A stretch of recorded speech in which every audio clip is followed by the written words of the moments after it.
ABS-CBN News and Current Affairs. Panig sa katotohanan, panig sa pagbangon ng bayan.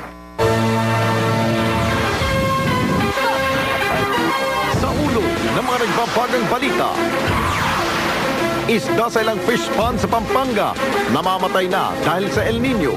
Halaga ng pinsalang dulot sa agrikultura sa buong bansa aabot na sa 8 bilyong piso. Mga baboy at baka sa Occidental Mindoro nagkakasakit na rin dahil sa sobrang init, pero mga mag-aasin nakikinabang. Lakas CMD Vice Presidential Candidate Edu Manzano, iiwan na raw ang showbiz manalo-matalo man sa eleksyon. 6 na taong gulang na bata sa Negros Occidental ay tinuturing na bayani matapos iligtas ang 4 na buwang kapatid sa sunog. Alamin ang mga patok na pagkakaabalahan ng inyong mga anak ngayong summer. At mga veteranong between matinee idols, indie film stars, pati komedyante, magsasalpukan sa acting awards ng 2010 Urian.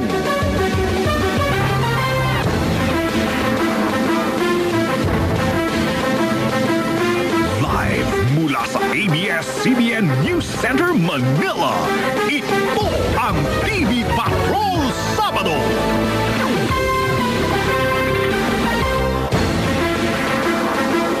Magandang gabi, Pilipinas. Kami ang mga patrol ng Pilipino. Nagpapalita at naglilingkod sa inyo saan man sa mundo. Kapamilya, naitala ngayong araw ang pinakamataas na temperatura sa Metro Manila. Ayon sa Pag-asa DOST, umabot sa 35.8 degrees Celsius ang temperatura ngayong araw sa Metro Manila, ang pinakamainit sa pagpasok ng taong 2010. Kasabay nito, lalo pang tumindi ang pinsalang dulot ng El Nino. Ayon sa Department of Agriculture, aabot na sa 8 bilyong piso ang halaga ng nasirang pananim. Namamatay naman sa init ang mga isda sa ilang fish pond sa Pampanga. Nagpapatrol, Zen Hernandez.